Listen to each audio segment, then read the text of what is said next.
In this episode, we're talking with Will Barfield, founder and owner of Barfield Revenue Consulting, a company that helps startups scale their sales teams and their revenue groups.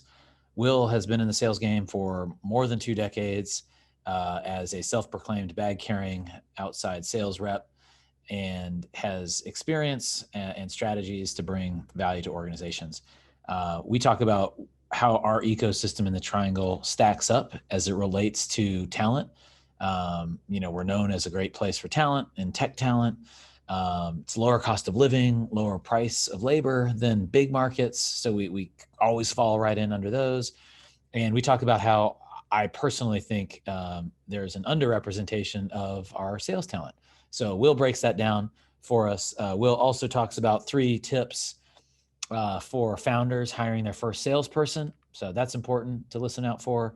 And then we lastly hear from him about how he's grown his LinkedIn from a few thousand connections to over 15,000 or over 14,000 and change, I should say, in under a year's time. And that segues nicely into how we are doing sales in the new normal and how we're building relationships and how we all could benefit from a, add value first and expect nothing in return mentality. So I basically gave away the whole episode, but this is a guy who's awesome. I love talking with him, and I'm sure you'll enjoy the conversation. Thanks. All right, well, let's get rolling. So Will, welcome to Next Matters Most podcast, Thank show you. on the future of business, entrepreneurship, and technology. So let's get rocking. Will is the owner of Barfield Revenue Company, which helps companies build and scale sales teams, among many other things. So instead of butchering that too bad, why don't you give us your bio? Thank you, Nick. Happy to do that. First of all, I appreciate the invitation very much. I appreciate your friendship for many, many years. I appreciate the business that we've done together and the things that we're going to do later that we haven't figured out yet. That's one of the cool things about being connected to you is there's never a lack of ideas or you're an endless spring of creativity. And so the closer I am to you, the more cool things I get to come in contact with. So that's why when you asked me to do this, I said, absolutely, and without hesitation. My bio is, gosh, I'm a native North Carolinian. Went to high school in Raleigh, went to college at UNC, like Nick. We were there at the same time, overlapped a little bit, but I finished up in '98, and I've been in sales ever since.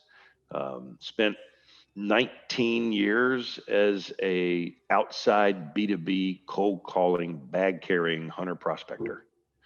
And 16 of those 19, when I was out working local territory sales, I was managing other folks. So I had, hire, train, fire of my own teams for over a decade and a half. Got into the recruiting business in 2004, was very fortunate that my wife referred me to Rod and Lee Frankel, the owners of Frankel Staffing Partners. And I have spent 12 and a half years with them in a sales and sales leadership capacity.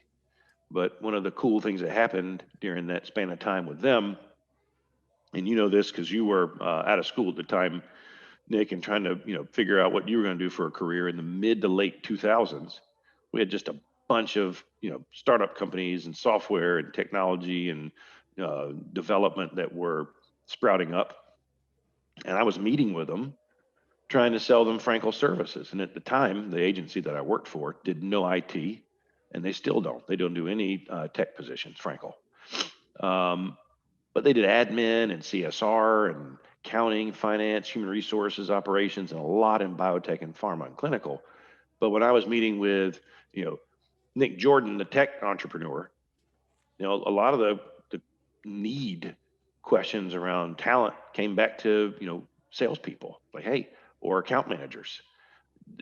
Look, I don't need admins right now, but can you help me hire salespeople? A lot of them were BDR, SDR, kind of that early stage appointment setting, demo booking kind of folks, particularly in the software as a service space. And in early meetings, I was saying no, I'm sorry, we don't do that kind of stuff, but we'll be in touch, and we agreed to be friends. And I just paid attention as I had more and more of those meetings, and there was more and more of those asks, and there did not appear, from what I could tell, to be a solution in town that was solving that problem. So one day, I just got sick of it, and The CEO said, hey, you know what? It's great to meet you. Appreciate the networking. Good to know the staffing agency's here in case we need those kinds of solutions. By the way, you didn't mention this, but do you happen to staff salespeople? We need some, appointment setters, lead gen. And I said, yeah, we sure do. And took that job, went back to the office and met with the owners and said, okay, this is a market opportunity. I keep getting asked about this over and over again. No one has stepped in. Let's step in. Let's do this. And, for them, it was like, that's a risk. We don't have an internal sales recruiter. We don't have a pipeline. What's your plan? I said, let me keep one of these. Let me try it. Let me have one of your monster ad slots. And between that and my local network, because I'm from here, I could probably, blunder my way into filling this thing. And they let me keep it. They agreed to pay me double the commission. So the recruiter side for filling it, in addition to the salesperson side for finding it.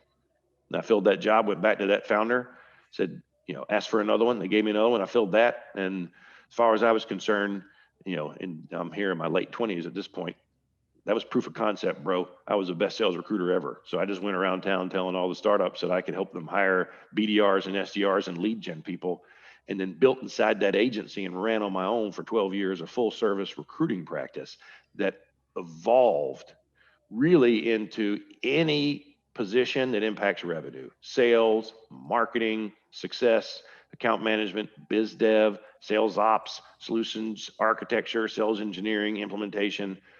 And just, from like 2006 to, the time that I left in 2017, build up a, really good client base. And, a lot of the companies I was working with started hitting significant growth trajectories. Channel Advisor, Dude Solutions, Bandwidth, Pendo. We're going IPO, or we're getting acquired by private equity, or we're landing significant investment tranches. And the demand for what I did, because there still wasn't anyone else in town really competing with me, really yanked me out of that company. And I had an unbelievable meeting with Rod and Lee. And they said, you know what? You built this practice. You know all the clients. You know all the candidates. If we tried to keep this, we would fail. We gave you an opportunity to explore it. You have been incredibly successful with it. You've tripled our revenue since you got here. We love you to death. It's like, saying goodbye to a son, but no non-compete. You go be successful. So I had the great gift of incubating a business inside another for 12 years and then plopping it out and being immediately revenue positive. And then 17 couldn't have been a more beautiful time to launch, because we were all on fire around here, and the company just scaled. And, we really, at this point now, everything entry level to leadership, anything that impacts revenue, and software, hardware, data, cloud, networking, IT managed services, mobile development, custom. We do med tech, really, anything in that kind of 1 to 500 rapidly growing, pivoting, expanding, or transitioning company. We're working across all 4 time zones now, doing some international. And between the relationships with founders like you that I've built, and VC and private equity, we just kind of organically spread across the country. So it's been amazing. And the specialization in revenue seems to be a relatively unique thing. I've not encountered a lot of peers who I've encountered other tech sales recruiters, but I've not encountered a practice that really focuses on helping founders and scaling companies with anything that impacts revenue. Yep. It's quite the entrepreneurial journey, seeing the opportunity, taking the order before you could fill it, and then filling it, growing the business, spinning it out. That's a sales guy, right? It's like, sure, I can do that. Like, I don't have to worry about whether or not engineering can design it. I'm just going to close it. We'll let them deal with it later. Yep. And so, so this is why I started this podcast. I want to have conversations with people that mostly are in my network. And then obviously as that gets going, I want to expand and talk to more people, because this isn't unlike a convo we would be having maybe outside of the intros anytime. And there's just a lot of value there, and I get a lot of value out of it too. Cause I'm like, I have this thought that sales is not a trend, but it was sort of an overlooked kind of industry for a while. It's like, we have to have tech. It's tech. Like, we have tech. We need tech workers. We need, IT. I mean, we don't need IT recruiters, but it's like, oh, like, I need to help companies find more developers. I had a company with Dev Shop. We started a code school. We were in that space too. But like, sort of the overlooked or underappreciated role is sales. And so, have people always, it sounds like, I mean, with your experience, you've been doing this part for a while, but have people's impressions of sales changed or altered over time? And if so, how have they changed, and where are they kind of in the, I don't want to say pecking order now and put any companies on the spot, but how has that sort of evolved over time? So, it's a very interesting ask, and I love the angle of it. As my business has evolved, I've also watched the founders and early stage companies approach to sales evolve also. And I think, a great example would be, it's called Barfield Revenue Consulting. It's not just called Barfield Revenue Recruiting, and there's a consulting aspect to it as well, because I've worked with a lot of early stage founders, and many of them are folks who come from the product or the engineering or that side of the house, not necessarily the revenue side. They don't tend to be as often coming from sales or marketing as a startup tech founder. They usually have the solution, and then they want to take it to market. And you get the solution up, you got to have engineering, and then you got to continually innovate and improvise and improve. But a lot of the mistakes I was watching founders make when they were hiring early stage, they knew they needed sales. They just didn't really know when they needed it and how to maximize it. Because they would say, I've got this great product and it is awesome and it's beautiful and I love it and the world's going to love it too. And if I hire a salesperson, my problem is solved. I have a thing. I have a person who sells a thing. That means I'm going to sell things. Done.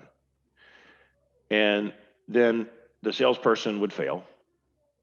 And then they blame sales. And then they either wouldn't hire another salesperson for a while and would continue to try and grow organically, or they would repeat that same mistake and just say, well, it was Nick's fault. We're going to hire another salesperson and we're going to hire a better one. And then they hire another one, and then it would fail. And when I got them to slow down and look at it, we talked about things like product market fit. I'm not a product guy, but what I can ask you is, I know what you think you've got here is fantastic. Do you know what the market need is?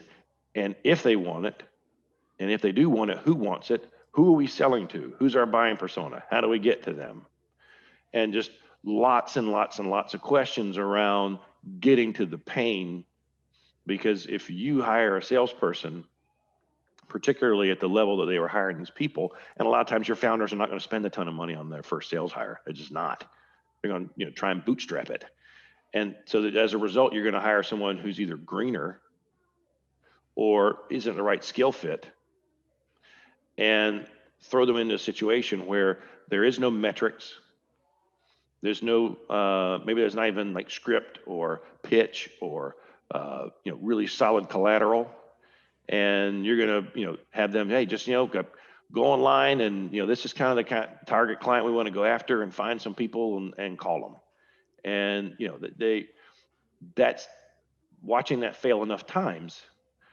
What the way sales has shifted is now there's an appreciation for making sure that you're getting going early with, is my organization ready for sales?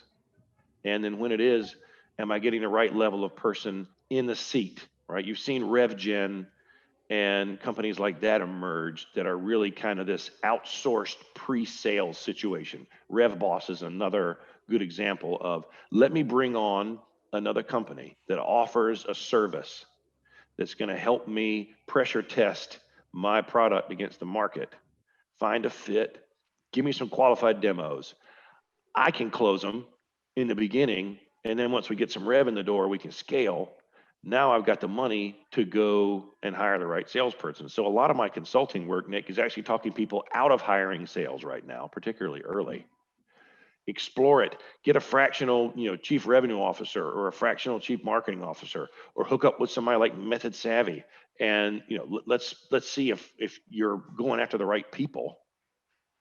And then when we have solved that problem, then you and I can talk about what level of salesperson we hire and, what you need them to be able to do in the beginning. So I think we're getting to a point now in the evolution of building these organizations and sales hiring that companies are being much more thoughtful and strategic about it, as opposed to just throwing more logs on the fire. I mean, if you looked at my LinkedIn, you can see I'm a part of several different groups, Modern Sales Pros and Rev Genius and the Business Development Alliance. And Revenue Collective.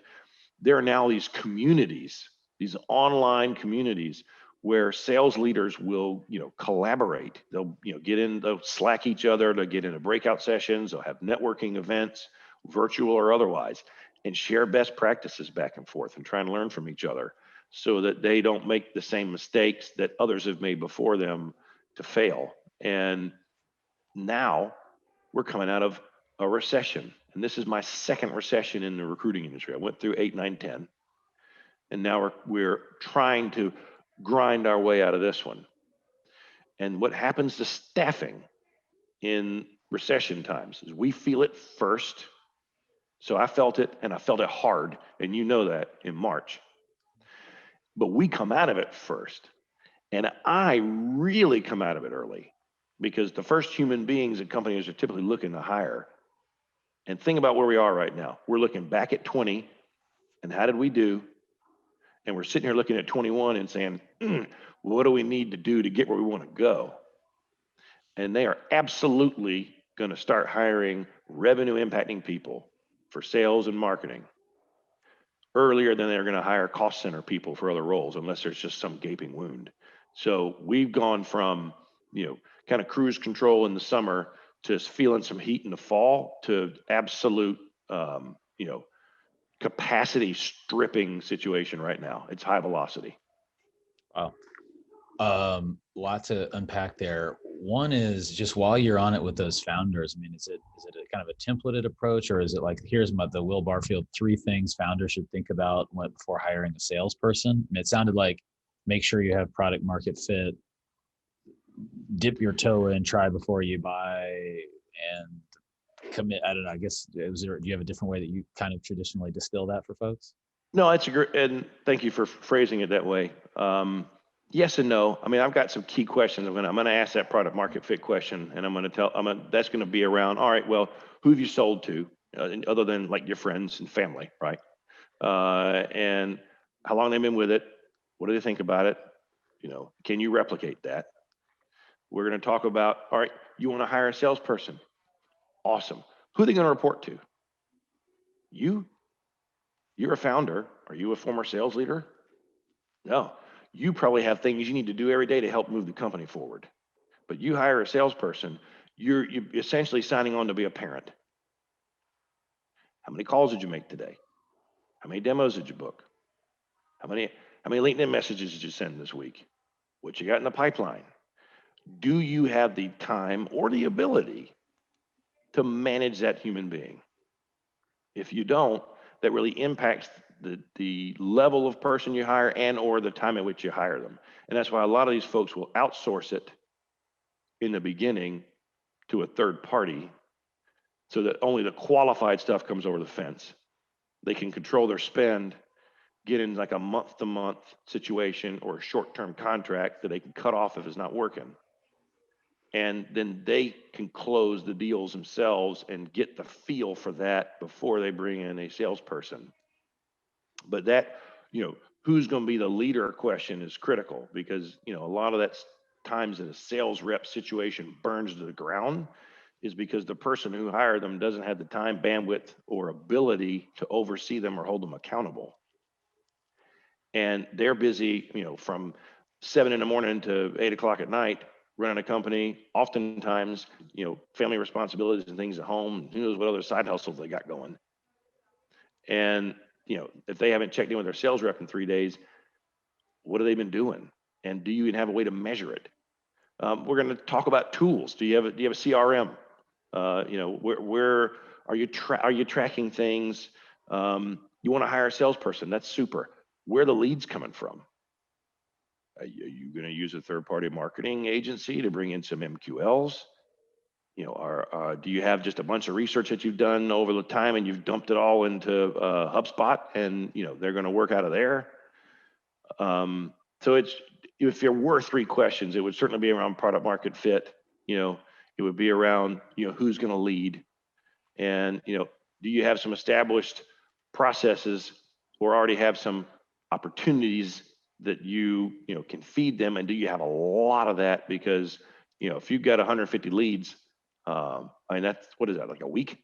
So you got to make sure that you're bringing in sales at the right time. And I've worked with enough founders on watching them scale and how they layer it to have wisdom to share about practices that I have seen work. The interesting thing about what I do, Nick, I'm not an inside salesperson. I've never sold a software solution in my life. I was always an outside sales guy selling services. I was a relationship, guy. I was a, press to flesh back when we could be around other human beings. That was how I sold face to face. What I know about software is really osmosis learning and all the founder conversations I've had over the years in sales in this space. But I never purport to be a subject matter expert. And if they really need training or they truly need someone to come in and build it for them, I'm going to pull in a consultant from my network and refer a fractional VP of sales or chief revenue officer, or someone that focuses on sales training and those kinds of things. I can build job descriptions. I can build comp plans. I've done that for years, but the process piece I need to bring in a heavy hitter. And is that on the implementing SaaS, or you're saying process for selling SaaS versus selling like professional services? Yeah, this process for selling SaaS. Got it.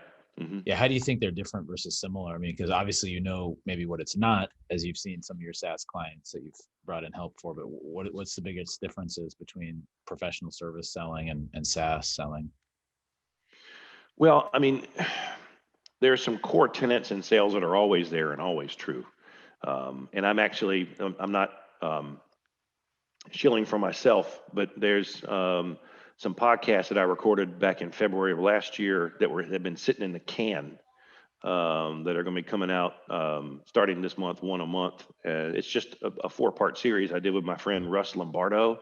So Russ has been in software, tech sales, sales leadership, and sales training for years and years and years. Spent a long time doing it over at Bronto Oracle, and has done a couple of consulting engagements for me with my clients. But there's some interplay there with me and him around the things that are similar about selling services and being an outside rep, and selling SaaS and being an inside rep, right? In terms of prospecting and relationship building and some of those things that cut across industries. But the cadence that it requires to sell software, the volume of outreach, and the difficulty, I would say, of connecting and making that engagement and getting someone to give you some time, either with some a well-written email or a LinkedIn outreach, or just you get lucky because they don't recognize the number and pick up the phone, is a whole lot different than me having the opportunity as an outside sales guy to be at a fundraising event or be at a chamber meeting or be in some kind of a networking capacity and have a conversation that leads to a really good exchange, and then we kind of like, yeah, I like you, you like me, let's meet and talk about this later. There's that personal in the moment exchange where you're reading body language and reacting to someone that you're in the same space with. That's something that I think is much harder in the software sales arena. And I think honestly, to be a really talented software sales rep, takes a package of skills that exceed ability sometimes that outside salespeople will lean on. And can't maximize in more of a virtual and distance selling environment. Yep. Well, that's great. And so, I mean, Well, gosh, there's a lot to say. One is when I talk to you, I feel like I'm kind of talking to a mirror in a way where I'm like, oh, that's my problem. Oh, I didn't look at that. I didn't give him something to do for 3 days. Oh, I don't have a CRM. Like, oh, I did. Oh, shit. Okay. Now I feel bad for that salesperson. But cool. But I love sales and I really value it. And I want to kind of continue to like kind of highlight that here. And kind of what I'm hearing is, and I guess I know this to be true, is your job is never to come in and say, I'm going to design your sales process. It's, I'm going to help you build your sales team. And there are just characteristics that are true of any sales team. You know, you need to understand the company's culture, understand their goals, their KPIs, and then you have to go out and build, either find talent or build talent. To that end, what's the biggest sales organization here, like in the Triangle? I mean, what's the head count in sales? I don't even know kind of orders of magnitude. I probably at this point, somewhere like Red Hat and Cisco, or Lenovo. In those instances, some of those folks are direct employees. In the Cisco world, they've also got a lot of channel and partner sellers. So that's not always a direct. Most of our companies around here, the startups around here, have been direct selling. They're not been developing channel partnerships and strategic alliances either because they're SMB and it's transactional and it's 1 to 3 month sales cycle and it's go go go. Let's close some direct deals. Let's raise some more money. And a lot of them either burn out before they get to the point that they are big enough that they develop some channel sales program. They're acquired before that ever happens by some bigger shop. Or maybe that's just never their model and they're just kind of an SMB play and they go all the way through the cycle and exit and maybe even go public, but they don't need, a partner sales program. But Citrix has certainly, scaled significantly. Pendo has certainly built a very, very large sales team locally. Like how many heads do Bandwidth. they have? Is it 50? Is it hundreds? Is it 200? Is it 1,000? I guess I don't even know. I mean, some of these companies I know have 100,000 employees globally, but how many people are in like the sales organization? And then more specifically, the Triangle, is that a number that just you have off the top of your head? Or even take a Citrix, which is not necessarily the size of IBM or whatever. No, I wouldn't say that. I don't think there's any company around here that has a locally based or remotely locally based sales force that's more than, maybe 100 heads. Lenovo is going to have salespeople spread around the country in remote situations. Cisco is too. Red Hat is too. Red Hat has a significant org internally here, but they got enterprise reps spread around the country. Pendo is to the point where they've got enterprise reps spread around the country and overseas. So they're probably in that same zone in terms of size. I think they're in the 400s in terms of employee count at this point, and I'd say their sales org is probably somewhere between 75 and 100. Yep. So I mean, but we don't have immense ones here. Most of our companies in this space are going to be, they're going to be sub 500 in total number of employees. Many of them sub 100, and you're talking about sales force sizes that can be anywhere from 2 to maybe 20. And when it's 20, it's starting to get pretty big for one of our shops that's locally founded.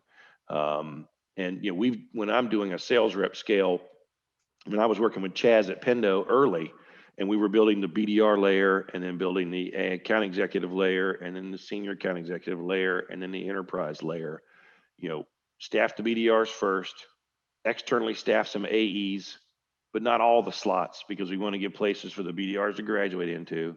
Same at senior AE level, and that evolved over the span of about 24 months.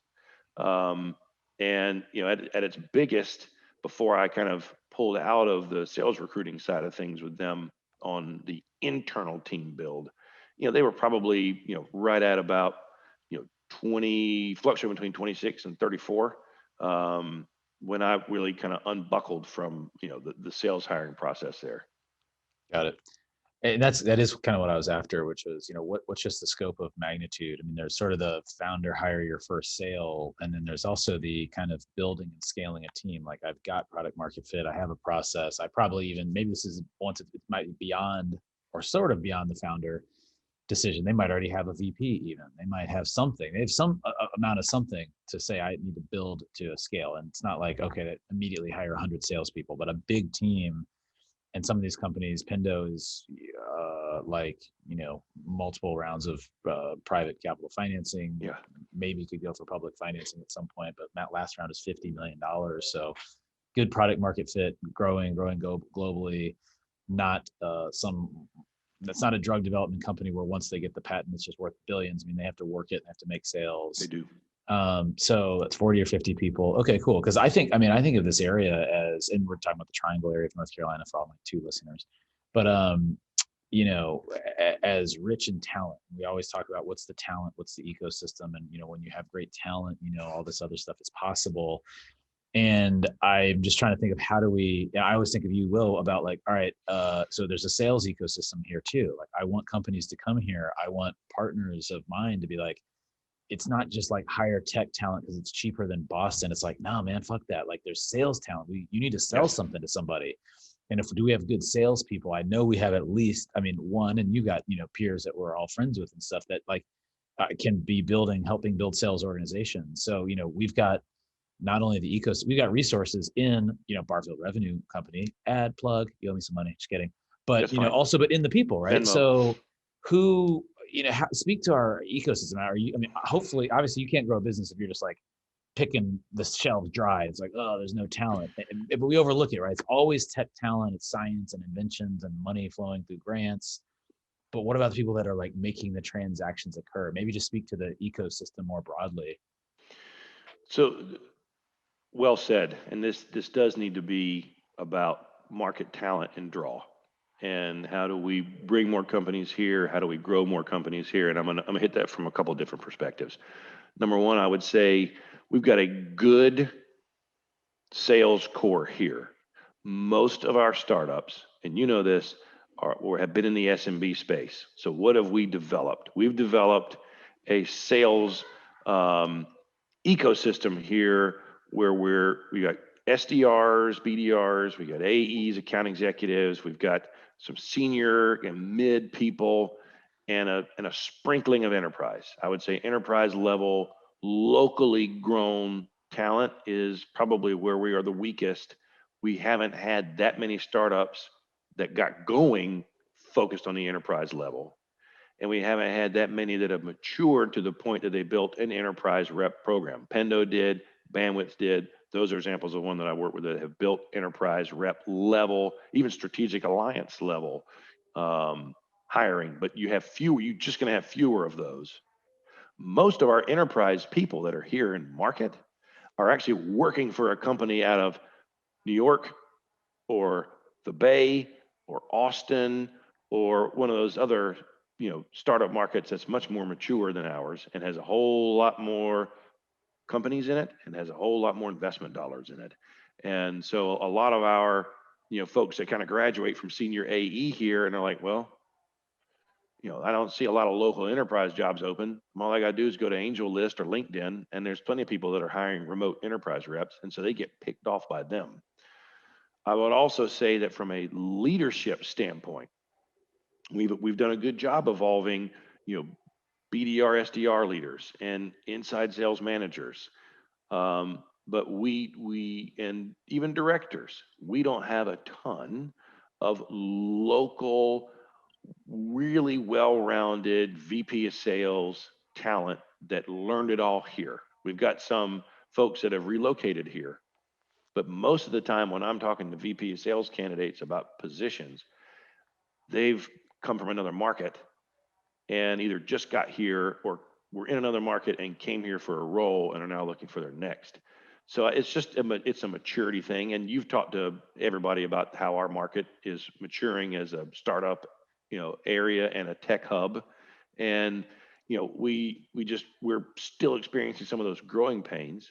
The good news, that we're dealing with a lot of people. We were already a desirable place to live.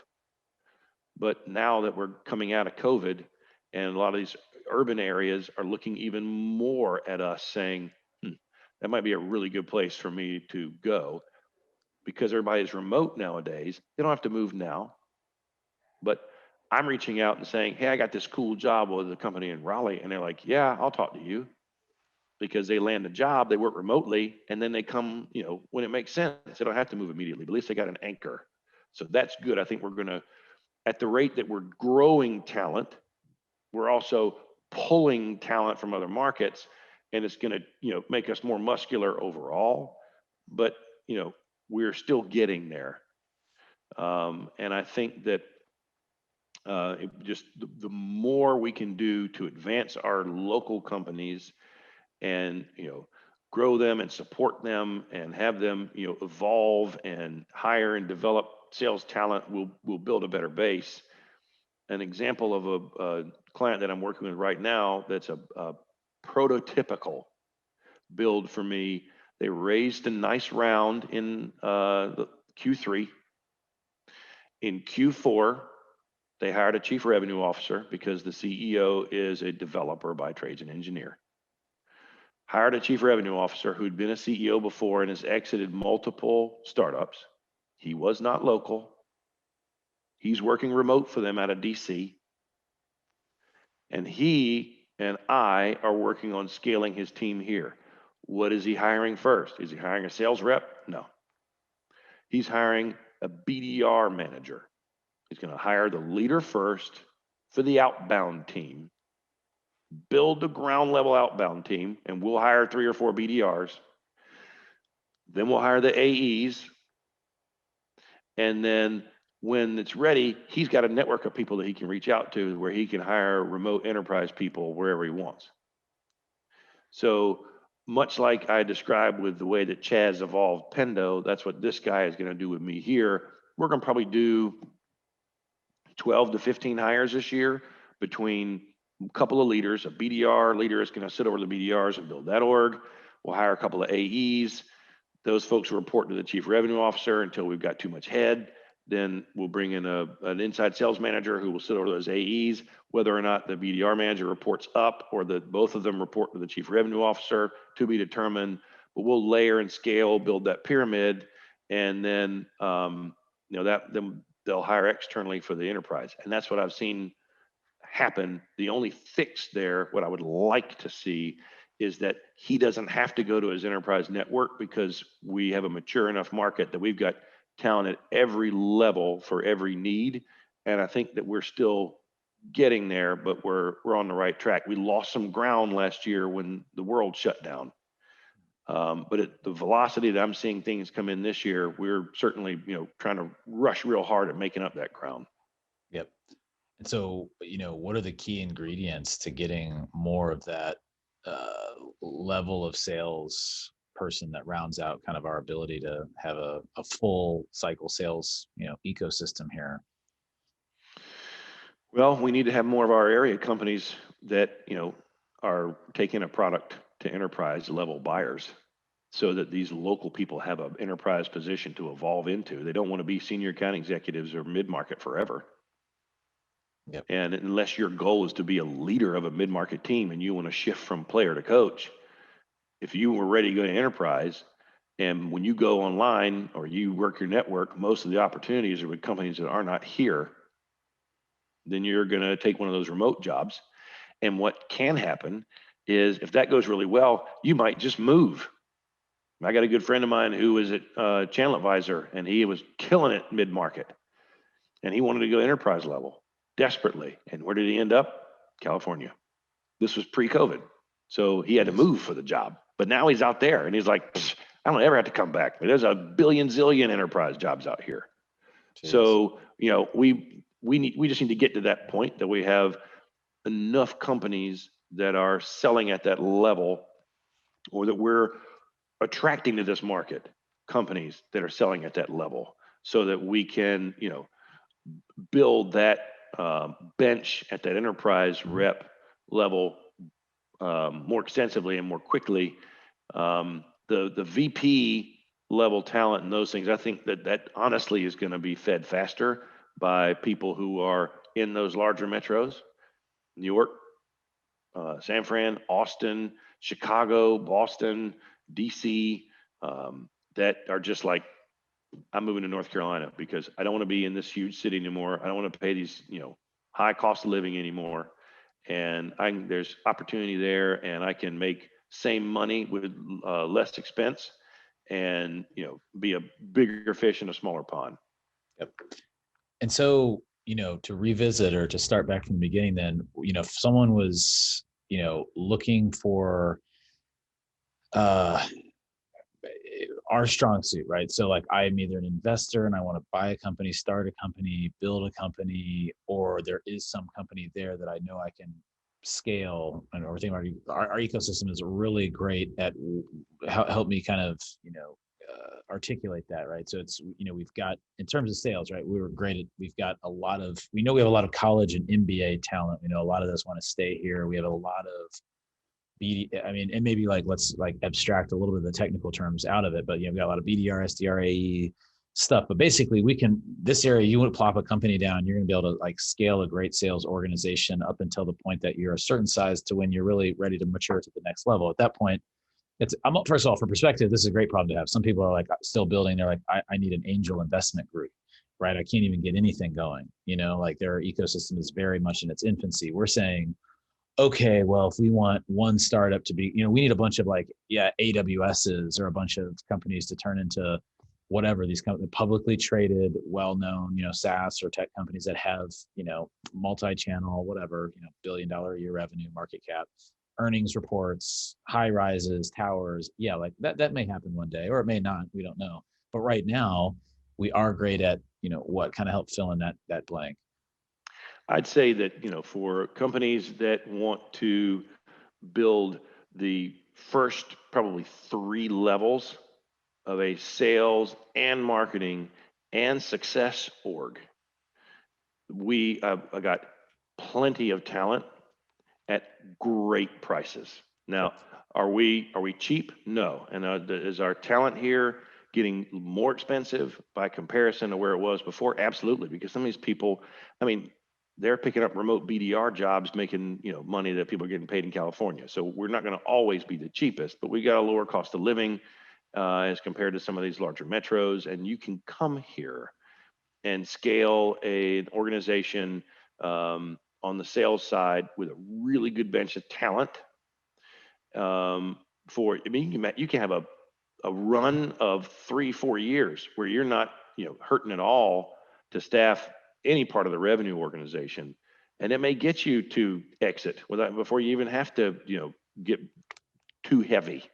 But no, if you are looking to build it in-house, meaning you're not going to outsource sales overseas or to some sort of lead generation or demo creation program, I would argue that if you compare us certainly to New York or to San Francisco or to Austin, really even to Atlanta, you can do it here comparatively less expensively, not dramatically, but comparatively, and do it very fast because there's good talent available, and there's companies like us that have got access to those people. And when you plug into me, I can reach into my network and get you folks who've said, hey, Will, when you hear about a company that's in this industry vertical, I really want to be in healthcare software as a service, or I really want to be in cybersecurity. All right. I got people that I've had those conversations with, and maybe it's been 12, 14 months since I talked to them. And I'm like, hey, Nick, here we go. They're in town. That's right. These guys reached out to me. Look, they're interviewing. Let's go. So I would say that, I would say is our strength.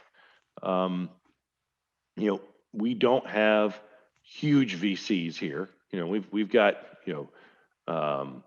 Angel and A, and then some follow-on B here, but much like that by comparison, I'd say we're in that really strong, if to use a minor league baseball comparison, as a guy who cut his teeth in sales and his professional career as a rep pushing tickets, corporate in minor league baseball. We are really, really solid, double A with some triple A action here. We're not in the majors, but if you want some of the best talent in minor league ball was always double A, and those are the ones that would go to the pros. So I mean, from that perspective, from that comparison, we're absolutely super muscular. at the double A level, and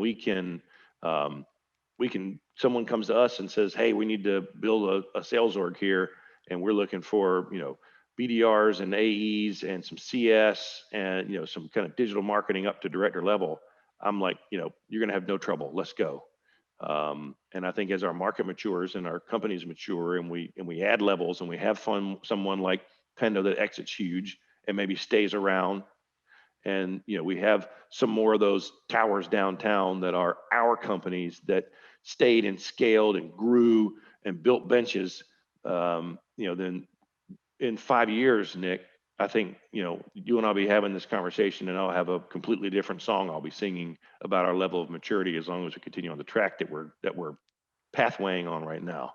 Yep. Yeah. And I mean, community and ecosystem are always sort of important, because it's nice to see the evolution and continued growth and improvement of where we just like live and work. And it, I almost feel like we have the luxury of like not talking about it as much, because we have a good economy here and a good business ecosystem. But and even before, it wasn't bad, but it wasn't the same like it was like, oh, startup ecosystem, startup, like we got to get it going, because it was one of those where like if it doesn't get going, it just will never go. And it was not, it wasn't a determined yes. It wasn't like an automatic yes that we could make a viable technology and entrepreneurship startup ecosystem. And as an entrepreneur with an interest in tech, I had a vested interest. So I was like, kind of, that has been important to me. And now it's just more of like, I mean, it's not as simple as I want like my home value to go up. That's not what I'm doing. I'm like, okay, well, I want to sell my home for more than I bought it. First, I'm going to start a podcast and interview all these motherfucking people,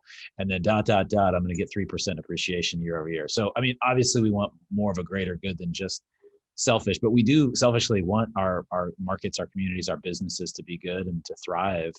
And so I think, I don't know who else. I don't know why I'm stuck on this, and you answered it, so we're done there. But like I'm like obsessed with that. Like I want more people seeing more options about our area, and more big money to come in. We know companies can start, but as they're going for that next round, and someone's like, well, is this a place to scale the business? I want there to be confidence from that in-market investment or out-of-market large-scale investment to say, we've seen it. We know you can grow the first 3 levels. I mean, they're not going to use the same sales words, but we know you can grow an sales organization. We know you can start and build a sales team or another strategic partner. I mean, I'm in some of these convos where it's like, oh yeah, we can get some tech talent here. I'm like, yeah, but like sales, man. Like we got sales. Like, well, you come here and let's like build up the sales team. It doesn't have to just be like a place where we have to always be fighting for more IT, more development talent, more whatever. Like I want to, because it's a good quality of life and all that. But there's other fields and there's other areas that we can excel. There's so many kids out of UNC and Duke and State that like aren't necessarily engineers or designers, that they like their business, they're analysts, they want to do sales. So I love this idea of having people think about this area and this market as like, man, I can go make a strategic investment and start a new headquarters or start my East Coast office, and I can build it up.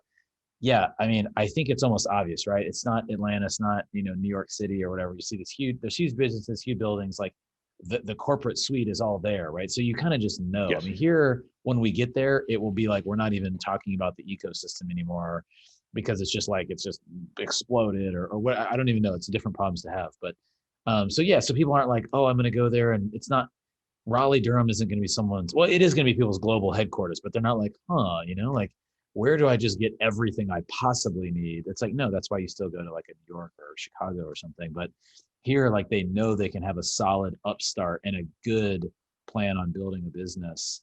And I mean, I'm almost like, I know I'm preaching to the choir, but I'm almost like just preaching to myself, which is I want other joint venture opportunities. I want like businesses. I want companies to kind of like just understand that that's a viable piece of our ecosystem, and it's a strength that we have. So I think that's cool.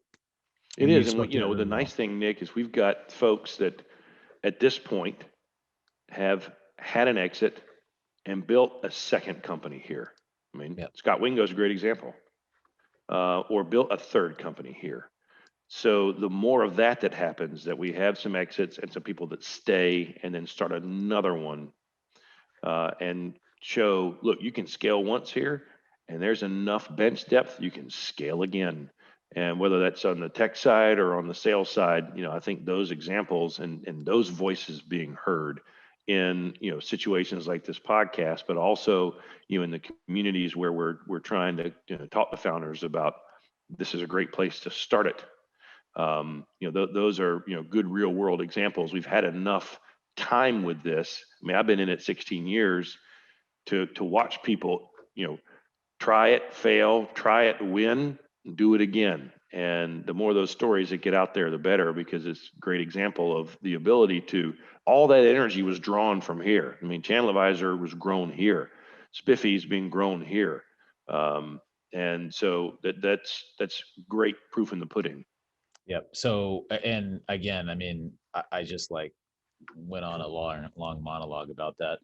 And I'm even trying to think of, I've had opportunities and I try to sell it too, where it's like, oh yeah, like let's open a big, why not open your big headquarters here, or your southeast office or your Yeah. East Coast office, because you need all the pieces, right? So the more we can recruit business here, that's better for the whole kind of rising tide, and it just creates more opportunities for all of us. But switching gears, I have this question.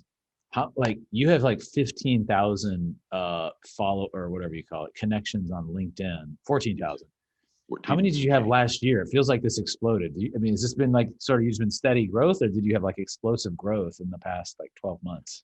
So it's been relatively explosive. Okay. And there's a couple of factors that have led to that. One, the company that I had before the world told me that that wasn't going to work anymore, I had a team of 15, and I had recruiters, and I had folks that were doing a lot of the ground and pound, source and screen, having a lot of the candidate conversations and filling the jobs. And had evolved to a point where I was doing more picking my spots and working on certain roles and serving certain clients. But a lot of that stuff was outsourced. You and I worked together during that period of time, and you dealt with other points of contact than me. When COVID hit and my world changed, and it was, no longer me and my wife and the crew of 13, it was me and my wife. If we're going to stay alive, I got to recruit my tail off. So I'm back in candidate mode. And as opposed to pre Barfield revenue in the, 16, 15, 14, 13 days, LinkedIn is so much a part of every single thing I do every day. It's become so critical to my business that, I'm constantly on there, reaching out to people, making connections, broadening my network, because number one, every candidate I talk to, I'm going to hit connect. Every candidate I want to talk to, I'm going to hit connect, and then see who they know and hit connect. And as I broaden that web and I reach out to candidate X who doesn't know me, but sees that we have 89 connections in common and I do recruiting and sales and marketing, my response rate back, connect acceptance rate back is incredibly high. And it gets much higher as I look like the right kind of person to talk to. Additionally, when things were slower from a recruiting perspective, I mean, when companies froze hiring in March, if you freeze hiring, what's a recruiter going to do? I mean, what am I going to do? Yeah. So what I started doing was a whole lot of this, doing podcasts and doing webinars and putting out free content and inviting friends to things and trying to broaden my network of subject matter expertise conveyance. Because if I'm going to win business, and I have been with companies out of San Francisco or New York, and they want to be able to see online that I'm talking a lot about this discipline, that I've got, I'm connected to people that they find impressive, and that I have spoken about my ability to do this, and that they can download things or read things or access things. So I worked super hard in the spring and summer and really into the early fall on being as ever present on LinkedIn as I could. And you've seen my post traffic. My posting on LinkedIn is not just about sales, and it's not just about recruiting. I mean, I'm touting nonprofits, and I'm helping with fundraisers, and I'm promoting my friends' businesses, and speaking about causes. And so I try to be broad and deep and build that web. And really, I probably at this point, because of my active recruiting and the inbound traffic and the intentional national branding work I've been doing, through LinkedIn, I'm probably averaging, about 100 new connections a week or so. And it's just, I hope there's no cap, because I live and breathe inside that resource. I couldn't do what I do without it. Where were you at last year? I guess this time would have been sort of like pre-COVID, sort of things just rolling right along. Somewhere in the low thousands. Like 2,000-3,000 or something like that. Oh no shit. I feel like I go do these. I'm early into my own sort of podcast, and I need to get better, and I'm pretty terrible at it. But we'll talk for an hour, and then I'm like, oh man, I'm onto something. Like you need to be teaching people how to like grow their LinkedIn. And I still haven't asked you, how are you doing sales in this time? Because there's lots of people that need just like they need a refresher on like, man, what are you doing? So this is a success story. Like you had 2,000, 3,000, whatever LinkedIn connections this time last year. Now you have like 14 or 15,000 and you're active. It's part of your business. What are a couple top easy peasy tips that you would want to convey to others specifically about LinkedIn? And then also know that I'm going to ask you about like, what is your advice to salespeople of different walks of life, different types, whatever, but broadly in a time that, pressing the flesh is no longer a deal. And well, that has so many different little, spurs, but talk about first about like, what are your tips on LinkedIn? Like just give me some best practices that you're employing that you've seen a lot of success with. So as we close here, and happy to cover that. I mean, we can't network really the way we used to. We have to network virtually. A great thing about LinkedIn, and I mean, it's such a natural fit for what I do for a living, but the practices that I execute on there can be, utilized by anyone. You know, I always try to just, find people that I think are, potentially well aligned with me from a business to business perspective, and or they're a candidate that I could use right now, or I know that I'm going to need that talent in the future, and I will send a connection request. I don't customize a note. I don't I don't I don't pitch. I just click connect. And then I see if they accept. And 80 to 85% of the time I get an acceptance. And then when they accept, I thank them for that acceptance and then I communicate to them why. And it's a custom written note that shows that I did my homework. I reached out to you because of this reason. You're in this role at this company, and I want to connect with people at your level because of this reason, or you look like a great fit for the kind of positions that I fill, and I want you to be connected to a good recruiter or what have you. If they don't connect, I monitor it. About a week goes by. I track who hasn't accepted my connection request, and then I will send them an in-mail, right? Because I pay for that. So I can, with LinkedIn Recruiter, I can reach out to any human being on the planet. So I will send them a custom in-mail and say, hey, I sent you a connection request last week. You may be very selective about who you connect with. Let me explain to you why I reached out. And then put together the note that I would have sent them essentially if they'd accepted my connection request the first time. And then my acceptance rate there is probably, again, about 80%. So I got a really good hit rate on those kind of things. And in each of those instances, whether it's the first time that I say connect and then they respond, or it's when I send that email and then they agree to connect with me, I always offer to help in some way at the end of my message. If there's anything that I can do to support you or what you're doing, let me know. If you're in the job hunt mode, would certainly love to talk to you about how I help people there. If you are looking to grow your business and you want to just jump on a Zoom for 30 minutes and let's talk about how to, bring more referrals in the door, I'll try to add value every time. And, too many people, we're talking about salespeople, too many people use LinkedIn to sell. And you can tell they're cutting and pasting and they're dropping some blurb in there or they're auto sending it to a bunch of people. And sometimes they forget. It's like, hey, Jim. And you're like, no, my name's not Jim. Or, hey, blank, because they didn't, update their template before they hit enter. If you're offering something, if you give without asking, and that's a philosophy of mine, give without asking, you will get back 10x. You don't know the sales cycle on then that 10x will come back. But if you're not concerned with the sales cycle length, you just like to win. You just don't have to win today, but help someone feel like that you're trying to get them closer to that win, and they'll give you gifts back. Yep. So that parlays a little bit into the sales piece, which is Yes. how are you effective at selling, or what's your advice for those that need to sort of get better at selling right now when some of the previous tactics are just no longer available? Wow. I got a 2 ears, 1 mouth philosophy. Listen more than you talk. I think you need to understand where people are and what they need. They may not need what you do right now. They may not need what I do right now.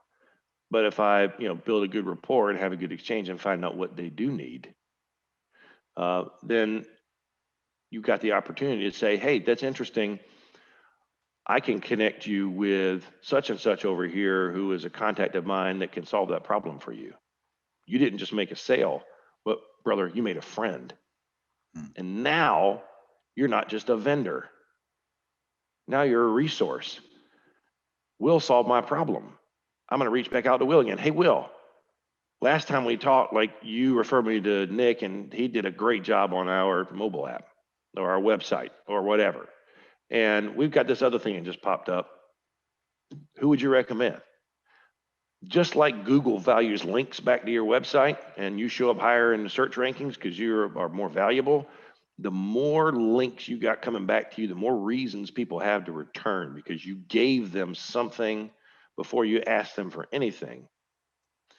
What's happened with me, and the reason that the business has been able to grow organically and come out of this nightmare, was all the that I paid in to individuals and the hiring managers and the CEOs and company leaders for so long that when it time, I didn't even have to ask to get paid back. They were just like, hey, I want to connect you to this candidate, or hey, I want to connect you to this client. I'm going to wrap it up with this story. And a guy a couple of years ago, he was working for a local company, and his fiance got a job in Chicago, and she was coming out of med school, and she was interning, so it was time to move. There's no questions asked. They're going to get married. Her career's taken to Chicago. He's a software sales guy, and so he reached out to me and said, hey, I'm going to Chicago. Do you work on positions in Chicago? And at that point, I didn't have any, and I said, I don't. He said, do you know any recruiters up there? I said, not yet. Hang on. So I reached out to a buddy of mine, Gary King, who's part of the American Association of Inside Sales Professionals. And I said, Gary, help me out. I got a guy that needs connectivity in Chicago. Do you know any recruiters through your AAISP network? So he dings all his people at AAISP. I got people reaching out to me saying, oh, connect with this recruiter and that recruiter, and probably gave the guy a dozen different recruiters in Chicago that he could talk to. He was blown away. He was like, that's unbelievable. Thank you. And he used one of those to get a job. He reached out to me on Monday of last week. He said, I'm ready to hire. It's your turn. I didn't know that would ever happen. I didn't care. I just wanted to help him. And I think in sales, if you're just focused on, solving the problem, not your problem, then you will make that sale. You'll get that deal, and you'll build a loyal customer. And that's, I think that methodology can't fail, regardless of the industry or discipline. Yep. Cool. Well, gosh, this could open a whole new. Well, let's plug the Will Barfield podcast. So, what do you have coming up content wise? Because I have lots of thoughts and questions, and would love to hear more about selling. Are there, and you don't have to answer them now because of the time, but are there big ponds to fish in? The equivalent of networking. You were talking about joining groups, but building relationships, starting with add value first, and then knowing that it'll come back, and you don't know when, and you don't know from where actually. That 10x might come from one one person, even though you sprinkled your stuff out amongst many. But so all good tips. Are you I want to hear more. You are producing some content? You're going to kind of put that out on the internet. How can people sort of follow, get in touch, etc.? You can go to my website. There's a connection to the podcast there. I did a bunch of podcasts and worked with a great, partner of mine and invested some money and time and effort in recording and the studio and all that stuff and built a lot of content pre-COVID. The 4 things that are getting ready to come out have been in the can for a year. So it's a sales training 4-part series, January, February, March, April.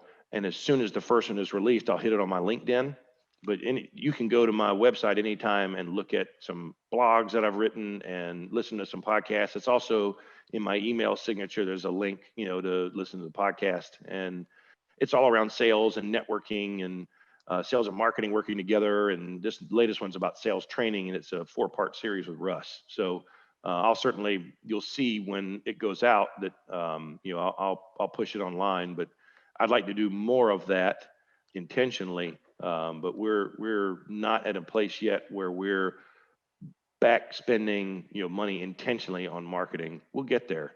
But we let Peter have it, pretty bad last year to pay Paul. So we're paying Peter back. Okay. And once Peter's square, then there'll be a whole lot more intentional podcast work from me out there. That's right. No, that's great. All right. So barfieldrevenue.com is your website. Yep. Barfield Revenue Consulting, and it's barfieldrevenue.com.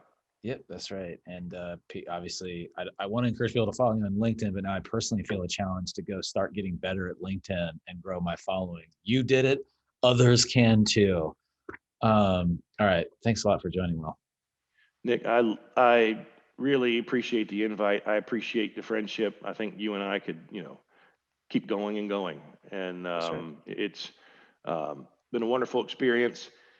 The great thing is that you got people like you and me in this market, which are great examples of folks that can, start a business and survive and start another, and are advocates for what we're trying to do around here. And I love that so many people are pouring so much energy and effort into trying to show what the triangle can be.